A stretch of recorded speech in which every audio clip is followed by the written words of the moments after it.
You're welcome in Poonch Live.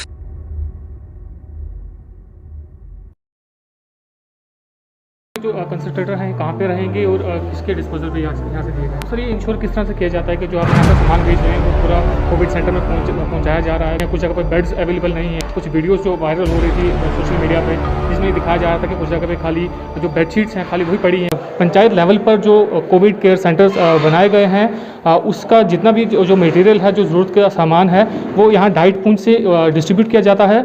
आज यहाँ से तकरीबन 30 कंसंट्रेटर जो हैं वो यहाँ से डिस्ट्रीब्यूट किए गए हैं और साथ में जो कोविड रिलेटेड जो भी ज़रूरी का सामान था वो यहाँ से डिस्ट्रीब्यूट किया गया है। इसी पर हमारे साथ बात करने के लिए कोविड जो नोडल ऑफिसर हैं डिस्ट्रीब्यूशन के, अनवर खान जी, उनसे हम बात करेंगे। सर आपका पहले तो हम वेलकम करते हैं। शुक्रिया सोहेल जी, बहुत शुक्रिया।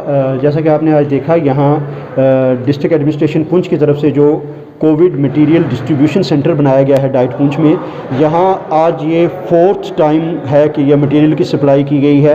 टाइम टू टाइम जो मटेरियल हमें रिसीव होता जा रहा है वो हम कोविड सेंटर्स तक पहुँचा रहे हैं। इस वक्त पूरे डिस्ट्रिक्ट में 229 पंचायतें हैं और हर जगह 5 बेड्स की अरेंजमेंट रखी गई है। तो इस तरह आप कह लें कि पूरे डिस्ट्रिक्ट में 1145 बेड्स जो हैं पंचायत लेवल पे अरेंज किए गए हैं, ताकि अगर इमरजेंसी में कहीं ज़रूरत पड़े तो फ़ौरन, अगर रात को किसी की ज़रूरत पड़ती है तो वो पुंछ के लिए ना भागे, उसके घर के पास ही उसको ये फैसिलिटी अवेलेबल हो। वहाँ मेडिसिन मौजूद है, वहाँ ऑक्सीजन मौजूद है, वहाँ बिजली की सहूलियत मौजूद है, वहाँ मेडिकल का जानने वाला एक आदमी मौजूद है, बाकी लोग उसकी सपोर्ट करने के लिए मौजूद हैं। तो ये सारी चीज़ें उसको फर्दर स्ट्रेंथन करने के लिए, मज़ीद मजबूत करने के लिए आज हमने यहाँ से 30 कंसनट्रेटर्स और दिए, ताकि हर जगह ऑक्सीजन कंसनट्रेटर मौजूद हो, ताकि इमरजेंसी की सूरत में उनको जो इब्तदाई तिब्बी इमदाद है वो पहुँचाई जा सके। और अगर कोई ज़्यादा वो पोजीशन उसकी ख़राब भी होती है तो जब तक उसको किसी बड़े हॉस्पिटल तक मुंतकिल किया जाता है तो उसको बेसिक फैसिलिटी दी जाए। ये बुनियादी तौर पर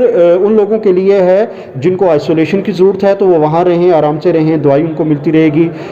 ऑक्सीमीटर्स वहाँ मौजूद हैं, वहाँ थर्मोमीटर्स हैं, उनका बुखार देखा जाएगा, उनका ऑक्सीजन लेवल देखा जाएगा, उनको दवाइयाँ दी जाएंगी, चाहे उसमें विटामिन डी हो, विटामिन सी हो, अजिथ्रोमाइसिन हो, आइवरमेक्टिन है, पैरासीटामोल है वो। और उसके अलावा आज आपने देखा होगा कि हमने कुछ स्टडी मटेरियल दिया है, अवेयरनेस मटेरियल। वो इसलिए है कि बहुत सारे लोग अवॉइड करते हैं, जी क्यों लगाएं जी हम वैक्सीन, इस वैक्सीन से पता नहीं ये हो जाएगा, इससे वो हो जाएगा, हम टेस्ट क्यों करवाएं जी, टेस्ट करवाने से अगर पॉजिटिव आ गए तो पता नहीं हमें किस अस्पताल में भेज देंगे।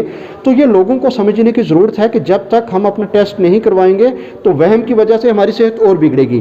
टेस्ट करवा लेंगे, अगर हम पॉजिटिव हैं भी तो कोई मसला नहीं है। आप देख लें कि 99% से ज़्यादा लोग रिकवर होते हैं आराम से।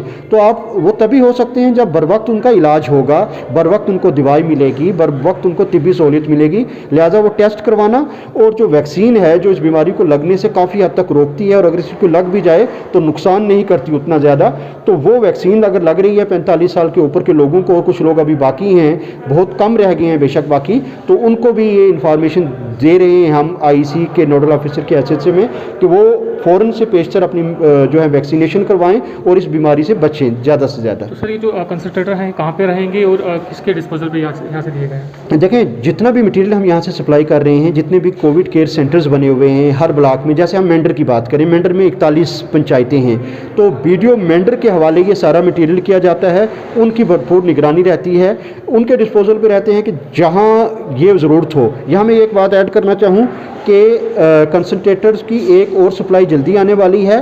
हर पंचायत में एटलीस्ट कम से कम एक बेड ऐसा होगा, यानी कि 5 में से, जहां कंसंट्रेटर की फैसिलिटी रहेगी, और इसकी निगरानी बीडीओ साहब कर रहे हैं, उनके साथ तहसीलदार साहिबान हैं, सोशल वेलफेयर के रुकन हैं, हेल्थ के डिपार्टमेंट के लोग हैं और एजुकेशन के। ये 4-5 डिपार्टमेंट की कोऑर्डिनेशन से डीसी साहब की बराह रास्त निगरानी में यह सारा काम हो रहा है। और शुक्र है खुदा का कि काफ़ी कमी है मामलात में, पॉजिटिविटी रेट काफ़ी कम आया है और लोगों में भी अब अवेयरनेस थोड़ी आना शुरू हुई है। बेशक अभी कुछ लोग हैं जो हद गर्मी पे अड़े हुए हैं, लेकिन उनसे भी यही गुजारिश रहेगी कि फ़ौरन से पेशतर वैक्सीन ज़रूर करवा लें। तो सर ये इंश्योर किस तरह से किया जाता है कि जो आप यहाँ से सामान भेज रहे हैं वो पूरा कोविड सेंटर में पहुँचाया जा रहा है? क्योंकि कुछ जगह से हमें कुछ वीडियोस जो वायरल हो रही थी सोशल मीडिया पे जिसमें दिखाया जा रहा था कि कुछ जगह पे खाली जो बेडशीट्स हैं खाली वही पड़ी हैं, कुछ जगह पर बेड्स अवेलेबल नहीं हैं और जो बेसिक जो वहाँ पे ज़रूरियात की चीज़ें थी वो वहाँ पर नहीं थी।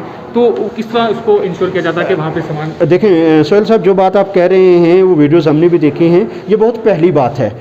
क्योंकि जब आप एक काम शुरू करते हो, जैसे मैंने बताया कि 1145 बेड इस्टेब्लिश करने हैं, आप समझ सकते हैं कि ये ऐसा नहीं हो सकता कि एक पल में ये सारे का सारा हो जाए, कि आज का हो और आज ही हो जाए। जैसे इस वक्त सप्लाई जा रही है, बालाकोट के लिए यहाँ से सामान लेके गए हैं, तो ये मुमकिन नहीं हो सकता कि आज ही यहाँ से 10 मिनट के अंदर अंदर बालाकोट के जितनी पंचायतें हैं सब में पहुँच जाए। तो वो सिर्फ ये कहीं गैप रहा होगा कि सप्लाई सुबह यहाँ गई, दूसरे दिन वहाँ पहुँचेगी, तो वो मामला होगा। इसकी मल्टी लेयर मॉनिटरिंग हो रही है। डीसी साहब ने बहुत सारे सेंटर्स खुद विज़िट किए हैं, तहसीलदार साहिबान को हिदायत है कि वो विज़िट करें, बीएमओज़ को हिदायत है कि वो विज़िट करें, सीएमओ साहब को ये डायरेक्शन है कि वो विज़िट करें, और मुझे एज ए नोडल ऑफिसर ये है कि मैं भी जाऊं और वहाँ उनको सपोर्ट करूं और अवेयर करने की कोशिश करूं। तो इस बात को इंश्योर करने के लिए आप एक तरह से कह लीजिए कि 4 सतह से मॉनिटरिंग हो रही है। और एक चीज़ और भी है, लोगों में मैंने बड़ी पॉजिटिव देखी है कि सब ये समझते हैं कि ये बीमारी जो है ये ख़ास किसी एक आदमी के लिए नहीं है। अगर उसको लग गई, ये ऐसी है, अगर आज मुझे है तो कल मेरे किसी घर वाले को या पड़ोसी या दोस्त को भी हो सकती है। तो उस वजह से सारे जितने भी हमारे एम्प्लॉयज़ हैं ना, वो चाहे एजुकेशन के हैं, सोशल वेलफेयर के हैं, हेल्थ के हैं, पुलिस वाले हमारे भाई हैं, वो सारे के सारे इस वक्त इस कोशिश में हैं कि किस तरह जल्द से जल्द इस बीमारी से निजात पाई जाए। और वो जो शुरू के दिनों की एक शिकायत थी कि बेड नहीं पहुँच सके, या आप समझ लें कि दूर दराज की कोई पंचायत है जहाँ ट्रांसपोर्टेशन की फैसिलिटी नहीं है, जहाँ आधा घंटा या 1 घंटा चल के जाना है, तो वैसी जगहों पर शुरू में 1-2 जगह से ऐसी शिकायत आई थी, लेकिन अब इसका इजाला कर लिया गया है। आज की डेट में एक भी सेंटर ऐसा नहीं है जो अगर कोई मरीज़ आता है तो उसकी ज़रूरतों को पूरे करने के लिए पूरी तरह से हमारे सेंटर्स वो तैयार हैं। बहुत बहुत शुक्रिया अनवर खान जी हमसे बात करने के लिए। शुक्रिया। तो ये थे अनवर खान जी, जिनको आपने सुना, इन्होंने पूरी डिटेल में बताया कि जितना भी सामान है वो सारे सेंटर्स में पहुंचा दिया गया है और किसी भी चीज़ की कमी नहीं है। आप देखते रहें पूंछ लाइव।